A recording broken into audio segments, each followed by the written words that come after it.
Bien, amigo. You got the brakes. Never a dull moment. For the 4th time, we are leaving Bocas del Toro. Keep coming back. You're doing a good job, girls. Keep it up. Today on Colin's YouTube channel, I am CC. We have fire, baby. Whoa! Oh man, super rolly out here. That doesn't look good, dude. Right, so this is probably the worst thing that could happen right now. With Hurricane Irma boats tossed. Here we are at this marina. Hi, my name's Colin. I used to be a chief engineer on super yachts, but gave it all up to buy a hurricane-damaged Lagoon 450.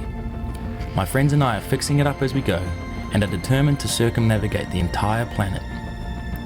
So subscribe if you want some inspiration to live life to the fullest. 20 years from now, you will be more disappointed by the things you didn't do than by the things you did. So what are you waiting for? Okay, we're leaving Bocas del Toro. I'm gonna take the dogs for a walk. You gonna go to the beach? One last time on their little island that I take them to over here. And then we'll go to Shelter Bay and it's canal time. We are doing it. We are finally going back to the Pacific. Bulkheads are fixed, extensions are done, boat's feeling good. Once we get through, got a couple of Patreon events to do, and then we're gonna make our decision. Let's go to the beach. Stay. Stay. Go to the beach.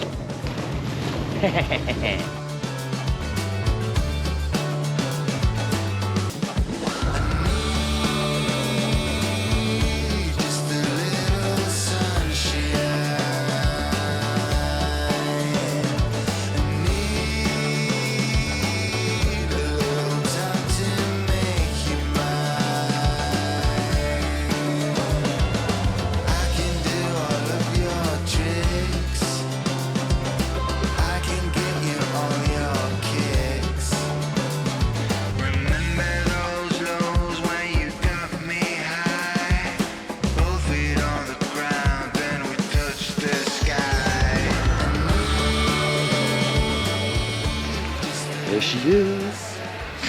Just fucking jump it. Should I just ride it straight into it? Fucking give her. Bump, bump, bump. Keep going. Yeah, you alright? Yeah. Good. Oh. Leave it like that.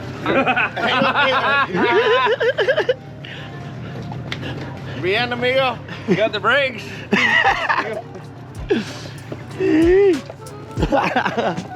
Never a dull moment.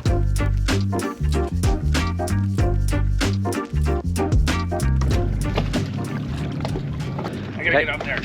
Let's get the back I'm up. gonna get up there. Ready? 1, 2, 3. Push. Oh shit. Okay, ready? Let's get it back. Oi, oi, oi, oi. Whoa, whoa, whoa, whoa, whoa, whoa. 1, 2, 3. I'm not ready. Okay. We're up. Woo! So worth it. It's gonna be. We used it so many times. It was epic, that road trips we were doing on it. Actually was. Hey, fat boy.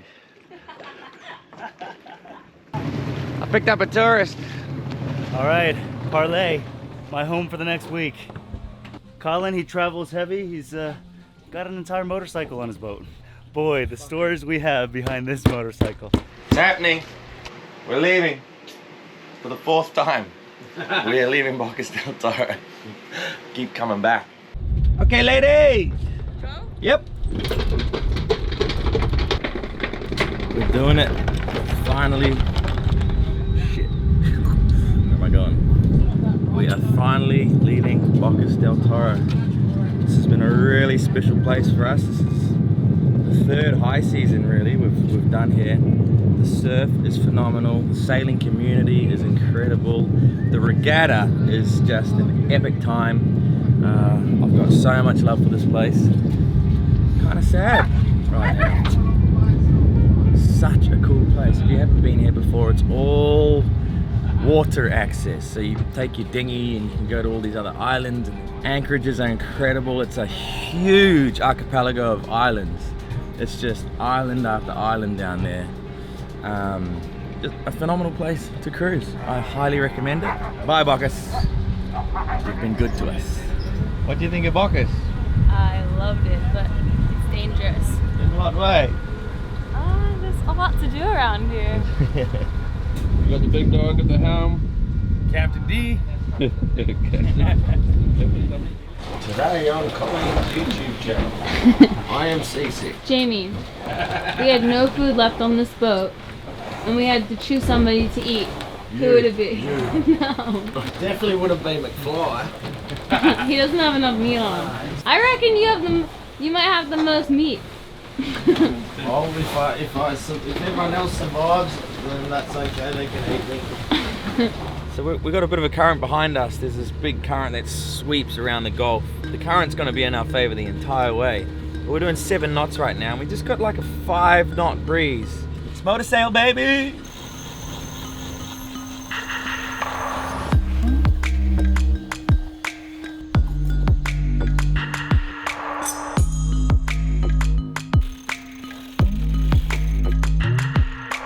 We just put the main and the headsail out. Before we were doing 2,400 RPM, we're doing 7 knots. Now we're just around 2,000 RPM and we're doing about 7.5 knots. So we're saving fuel and going faster. One other thing to consider when you're sailing is a lot of the time, like now, you'll shade a lot of your solar panels. It's just another thing to consider, and you're running the autopilot, which uses a considerable amount of power. So you just got to monitor your power levels. No biggie. He's gonna do a jump. Yee-hoo! Ah, the beautiful sound of a fish on the line. So we just filleted or filleted the fish, as the Americans say. And we've arrived in Escudo de Veraguas. It's this island in the middle of nowhere, and it is absolute paradise. The beaches are incredible. It's a pretty special place. We've been here once before, and it's good to be back. So we're gonna do a beach barbecue tonight. Oh shit, another one.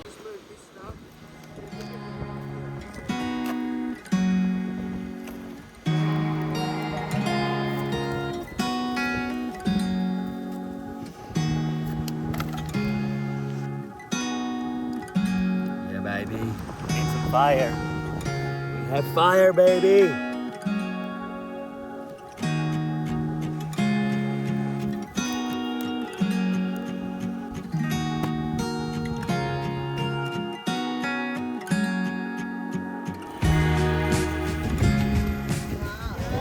There you go.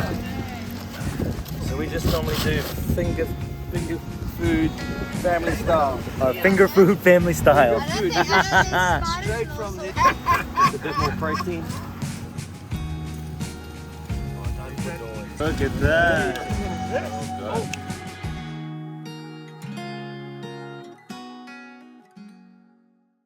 6 a.m. We're taking off from the beach barbecue island, headed for Shelter Bay. If the winds are good, we're 20 hours away. If not, it might be 24. Another one? Jeez. Something else? Mackerel, I think. We had like 5-6 knots at about 45 degrees to us, and then the wind just swung around to about 70-80 degrees, and we nearly got 20 knots. So we're doing 10 knots. Our buddy boat's just flying up next to us now. Yeah! Let us dance away. I can't let you go until the end of day. Just letting you know, we let water flow. Working 9 to 5. I'll bring your raincoat and we'll walk outside.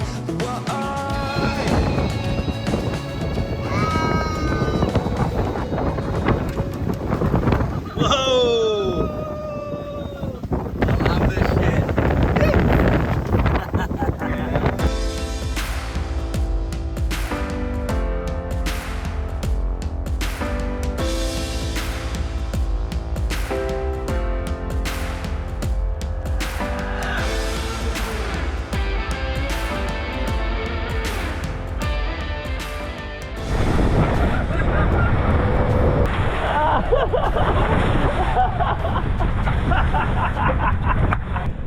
Oh man, super rolly out here.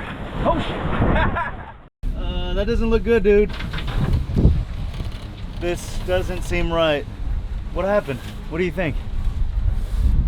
Dyneema snapped.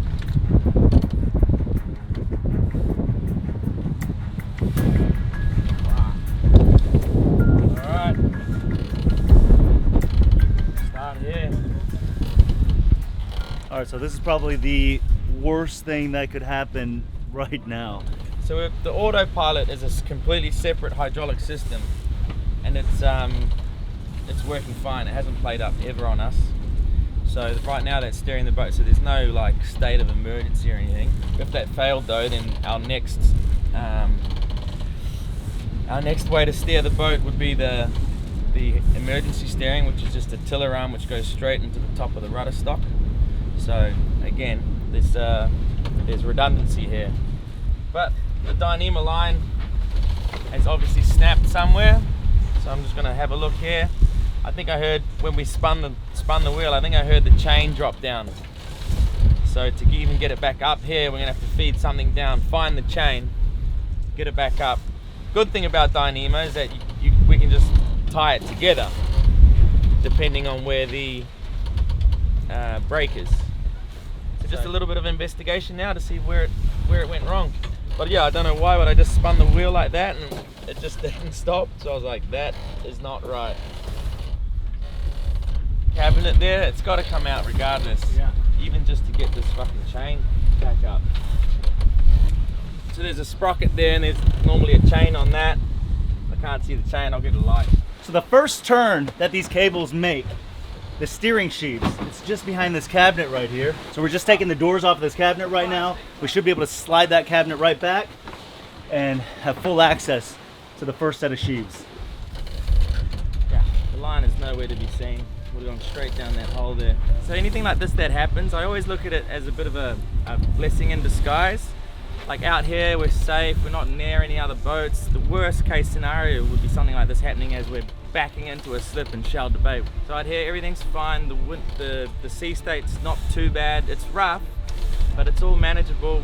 Instead of getting upset that things like this happen, I always look at it as a positive thing and you know, thankful that it didn't happen with $1 million boats around us.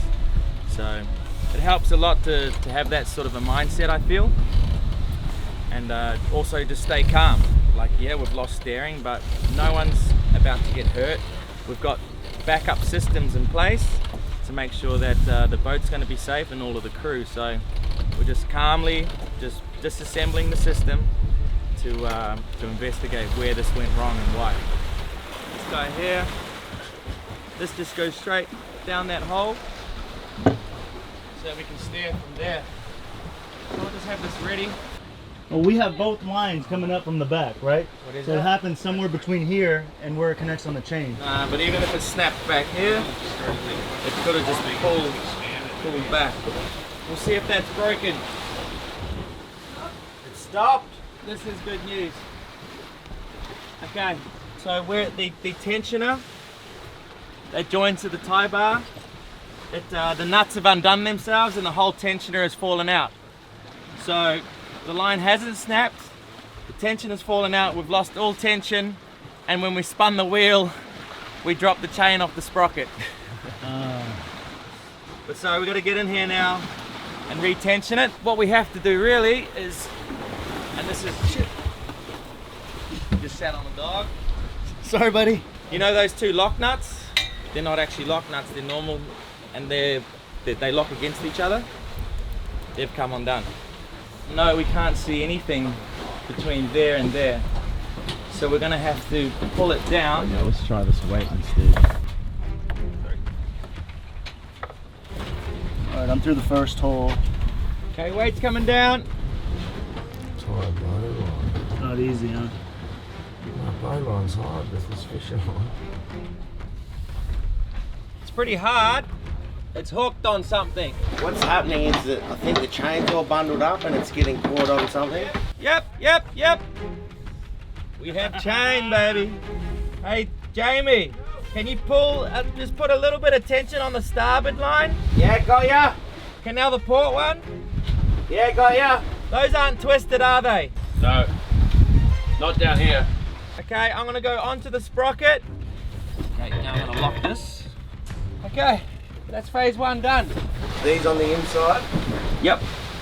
Then now you're right to pull these back. Gotta re-tension it. There's no chafage on those lines, eh? They're fine. Yeah. Both of the tensioners have got one nut on them, so we'll crank that up and get the other nut on and then get the tension right. So I think we underestimated how tight we need to get these nuts to lock each other. Both sides came off. So yeah, these two nuts have just vibrated off, this has fallen out, and we've lost all steering, so I can chuck those back on and everything should be alright. Wait, didn't you install these in the first place? Yeah. There's slack on the port side still. Fuck me! Wow, both sides have come undone.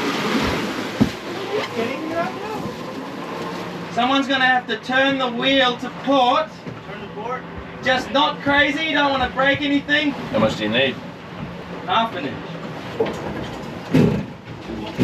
Okay, I got it. Tell them to stop. Basically, we just want to get our other nuts on. Yeah. Crank those up tight, and we're good. I drove the boat out of the anchorage this morning using the wheel. So both of them were connected at 6 a.m. this morning. We came around that reef, put the autopilot on. So from that moment, which was at about 6:30 this morning, between then and now, both of those tensioning threads lost their nuts. Pretty crazy when you think about it. Like, how does one come undone and then there's no tension on anything, and then the other one just worked its way off? What do you guys think about that? How did this happen? Despite all the things breaking and the craziness that happens, passages mostly consist of sleeping. Sleeping good, buddy? No, not at all. The seas are extra rough. Super rolly out there. So the front of the boat goes up over the waves and then crashes all the way down. Sometimes the bow actually dips under the water. Tom's cooking us some dinner. He's got to hold the pot. What are we making, buddy? Green curry. Fish green curry. With amberjack? Oh, And Spanish mackerel. eating good tonight. We're about an hour away. We're coming up onto the entrance of the Panama Canal. So we've got a ton of ships just docked all around this anchorage right here. We're gonna have to sail right in between all of them. So there's a bunch of us on the flybridge right now just checking for unmarked buoys and ships that might be moving so we can get into the Shelter Bay anchorage safely. We're still bouncing around like crazy out there. At least it's not raining, but it's cold. 30 knots of wind up there. Each set of lights you see here is a ship, so I'm counting probably about 20 to 25 of them just all around us right now. What do you see? It's just like the TSS. It's the channel that we have to come in on. All right, so what's the plan? How are we gonna get in? We're gonna request permission soon. We're gonna radio the Christabel signal station, and then we'll drop the main, and we'll just sail in under head sail only. I think we'll anchor for the night. We'll just drop the anchor and go to sleep. And we'll try to get into the marina in the morning. It's been a really tough sail. We're literally surrounded by container ships. Massive, massive ships. Man, they're everywhere. 100 meters off of starboard, about 200 meters off of port. It's like a minefield of container ships. And somebody's underwear right there. We're just 2 minutes from the entrance of the canal. Make sure there's no cargo ship. All right. Red marker on the right, green marker on the left.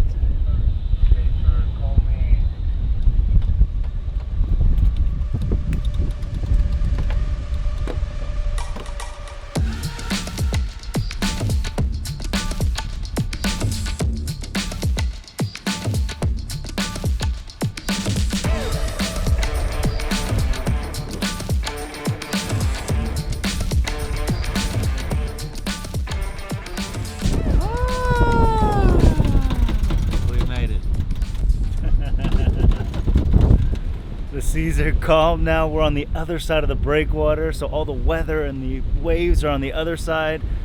We just have to make it safely to the anchorage. We're gonna sleep at anchor tonight and worry about getting into Shelter Bay in the morning. I'm just gonna head to the bow and keep watch. There's a bunch of weird stuff in the water. We've got unlit buoys. See, Mary, I told you I needed to buy this light for $89.95. Saving our butts right now. There's a massive ship in front of us that just lit us up with their lights. All right, we got buoy. See, man. Buoy starboard, yellow flashing. Awesome, man. Good job. Thank you, everyone. Good fucking driving. We made it. So that turned out to be pretty tough sail in the end. 17 hours to do 110 miles, so that's an average of 6.5 knots, but we were literally close hauled the entire way. The second half we were having, the wind was between 20 and 30 knots the entire time. The swell was coming straight on the nose, and I was seeing like 3 to 4 meter waves sometime. It was a tough sail, but we made it, and everyone's safe. My first passage with Parlay, dude, it's been crazy. It's crazy. I've been hanging out with you guys for like a year. This is our first sail together. How long were you awake for that passage? Many hours. That was absolutely amazing. Pretty rough though, huh? Oh yeah, that was choppy. That was mixed up. I'm tired. What's next? Jamie's gonna be picking apart the knot for the next 3 days. Oh, yeah. Other than that, That's a fucking crow's nest. It's a rat's nest. Alright, tomorrow morning we'll move into the marina, hopefully. I just got to check with the marina manager. And then the Patreons are coming. Exciting stuff. Alright, bedtime. Good night.